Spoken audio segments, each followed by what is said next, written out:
Hi, you're listening to Everyday Superpower, a place where you can take some time to learn how to read body language and nonverbal communication.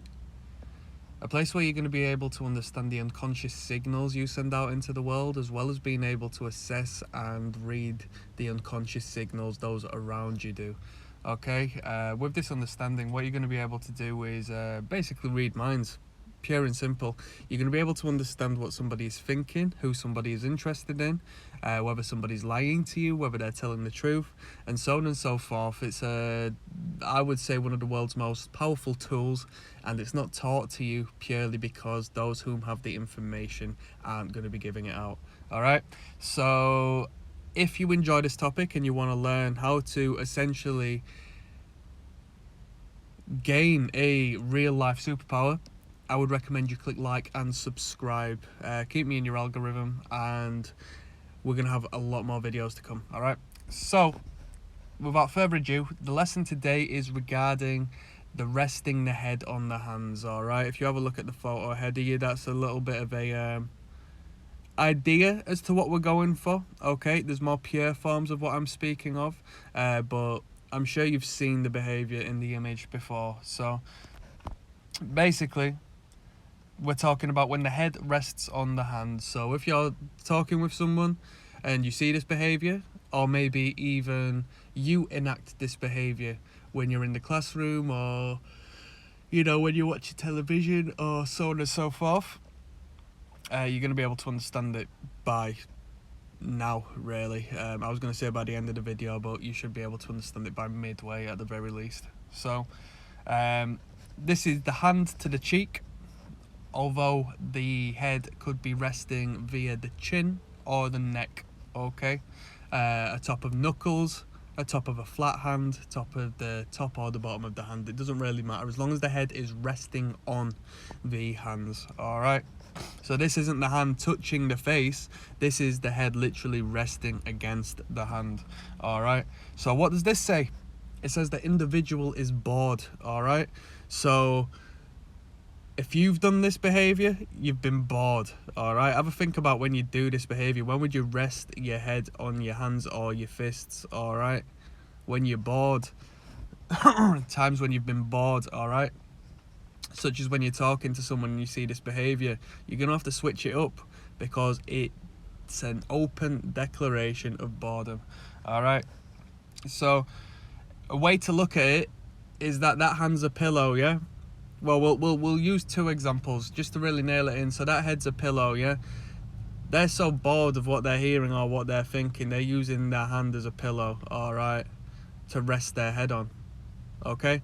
Alternatively, they're using their hand to literally prop up their head because they're so tired that they can't consciously hold it up themselves. They need something there to hold their head up so they at least seem present. Okay. They're using their hand as a tool. And yeah, that really is as simple as it can be to understand this behavior. It's pretty easy to identify, and that's that. So what you may have learned in earlier videos, and I'll give you a moment to have a consideration of what else this behavior could be or could enact. So the hand is touching the face, or the hand may be touching under the chin or the neck.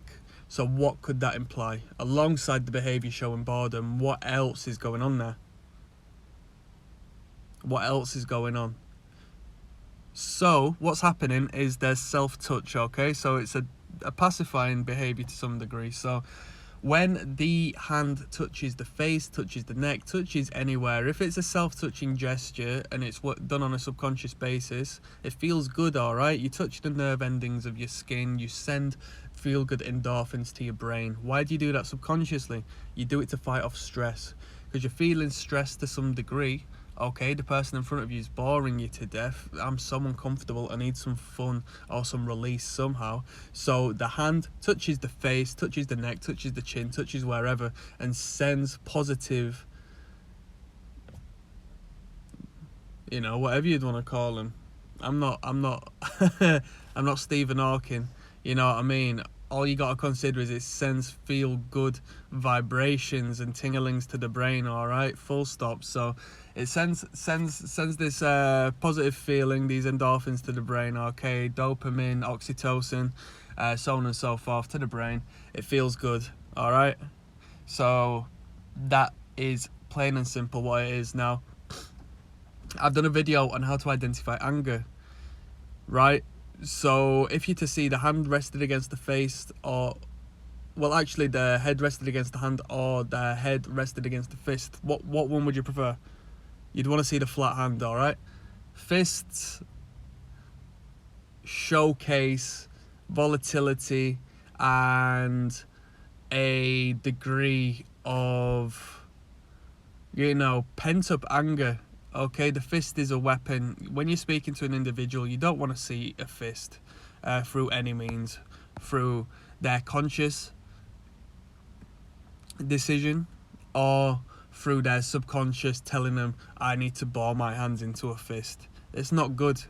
All right, it is sturdy in this case, but when you're in communication with people, you don't want to see fists, as it does show an underlying degree of aggression. And if it didn't initially, the brain is wired to the body and the body is wired to the brain. So once the hands form that fist, the signals that'll get sent to the brain, you know, maybe self-fulfilling. They might start to see something in you they don't necessarily like, purely due to how their body is at that moment in time.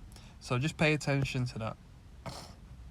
If you're a public speaker, such as if you're going on a date, such as if you're speaking to anyone full stop, and you are watching the crowd or watching your date or watching whomever react to what you're saying, okay, you want to see a nice receptive open face, maybe you know, a head tilt, exposing the neck, exposing sensitivity. You want the chest and the torso open. Okay, nice open receptive body language. If you see this behavior, especially if you're speaking to a group of people and you start to see a frequency with this behavior in your crowd, you're doing something wrong and you need to switch it up fast, because these people are going to be receptive and they basically are screaming at you, change what you're saying, change the topic, you know what I mean, play another song, because it's not interesting to them. All right,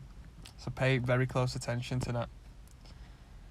So just to finalize, if you see this behavior, full stop, it's not good. All right, now you need to also pay attention to the degree as to which the head is held. This is very significant.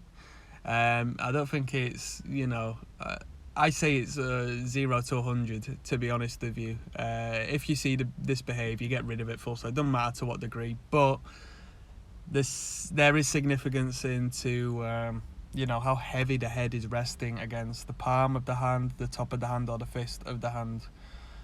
Okay, because if somebody is literally so bored that their head is now weighing down on them like a ball and chain, that signifies a little more intense of a negative emotion than somebody who's just having a light brush, you know what I mean, using the bottom of their palm to just shelve their head a little bit.